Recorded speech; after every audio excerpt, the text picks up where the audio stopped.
strange lights can be seen in the night sky above the Place Bonaventure Hotel. On November 7, 1990, a tourist floating in the hotel's 17-story rooftop pool saw something which set off a chain reaction.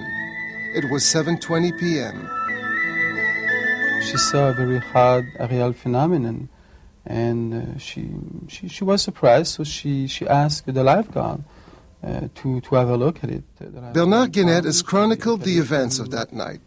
She was also very surprised by what she was seeing, so she called the hotel security officer, and as soon as he saw the aerial phenomenon, was overwhelmed and called immediately the police. Quelqu'un demandait, est-ce un objet non identifié?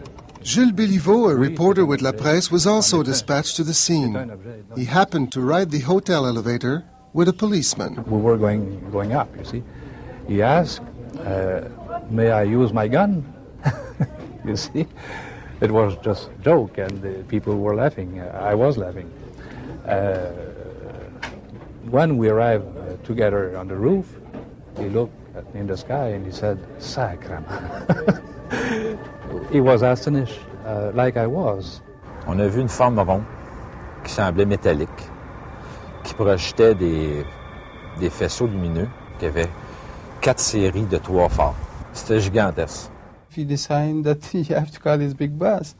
And so the big director of all operation of the police that night arrived also on the scene and was overwhelmed by what he was seeing. So he called the RCMP. I got here at the hotel at about 9 o'clock, and I came up, met Sergeant Masson and a lot of people around the pool. We were looking up. On a des petites lumières en haut. I contacted the airport, the military. I talked to the colonel in charge of Saint-Hubert military operations, and I was told that there was no Canadian military operation going on. I also confirmed with Dorval and Mirabel if they had anything on radar, and they answered in the negative. But yet you could see something there and nobody could say what it was? Yes, absolutely. À ce moment-là, il y avait le mille de la Gauchetière qui était en construction, qui avait déjà mis ses tours, puis tout le système là, de grues pour monter les marchandises. Lui, il y avait beaucoup de grosses lumières blanches là, pour éclairer le chantier de construction. À ce moment-là, j'ai envoyé des policiers faire fermer les feux. Les phares, on les a fait éteindre. Puis ça n'a rien changé dans l'aspect du ciel. On voyait encore la forme ronde, on voyait encore les lumières tout le tour. Then we had no answer. Some people were saying, yes, it is something from the space. At 9 o'clock that night, Béliveau's colleague, Marcel Laroche, took this photograph of the apparition. So it was a build-up. More and more witnesses, more and more action, and always the same. The phenomenon doesn't change. The sighting had lasted almost 3 hours, from 7:20 to 10:10. The next morning, the La Presse story caused a sensation. The morning after, I was working, and we had a lot of phone calls from media and also from various people out of the public. And we had nothing to answer, really, so I had to make a little investigation. Marc Gélina is a meteorologist with Environment Canada and an amateur astronomer. He believes the lights which caused the commotion were nothing more than northern lights, technically an aurora borealis. More than one people, at least 3 witness reports an aurora because they know aurora. And their description of the phenomena is the same as the other description from general witness. But somebody that don't know the sky well, which is not very skilled in reporting something in the sky, could be fooled by light in the sky. Bernard Guénette wasn't so sure.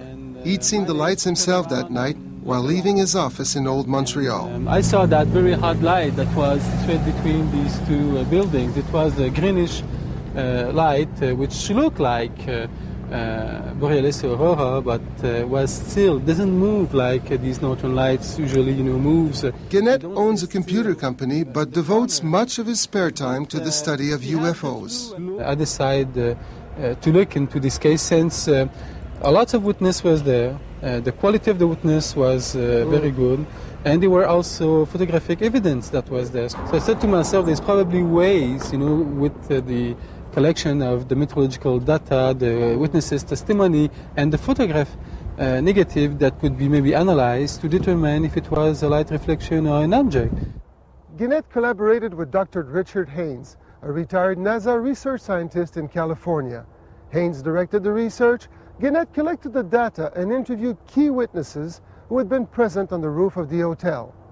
But they were not the only people who saw something unusual that night. Pierre Comartin was driving home from work between 10:30 and 11 o'clock when something caught his attention. I could see something, some kind of a flying object on top of the Olympic Tower right there, which is very well lit. At first, he thought it was a promotional blimp surrounded by very bright lights. And that thing was basically going east as I was. From here on, I figured out that this thing must have been pretty big, pretty darn big, because there was no blimp. I can't define the type of object. I can't. I've never seen anything like that. Perplexed, he stopped here, near his home in Anjou, and continued his observation. The lighting was definitely very strong. It was definitely big. I could hear from here, and this is where I heard the sound of the object. It was like some kind of a neat purring sound. Just a little rhythmic purring. And the way this thing was moving was very strange because it was very static. It could be very static, wouldn't budge. And then it would like glide and go down very fast. Comartin watched it hover in the vicinity of a neighborhood power station. And basically the Hydro-Quebec station should be just about around there. And I found out later on that during the time of his observation of that phenomenon above that station, a power failure occurred. And oddly enough, it is a route which goes to the, which feed the Long Point military base. Gannett and Haynes published their report in 1992. Gannett had collected an exhaustive amount of data, much of it meteorological. Haynes had done the analysis. His conclusion? The evidence for the existence of a highly unusual, hovering, silent, large object is indisputable. There is nothing about these particular meteorological conditions that could produce an optical effect of the kind described by these witnesses.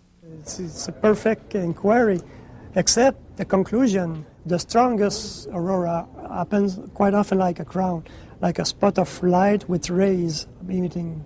So you look at that and look at this and try to make a drawing a day after or so.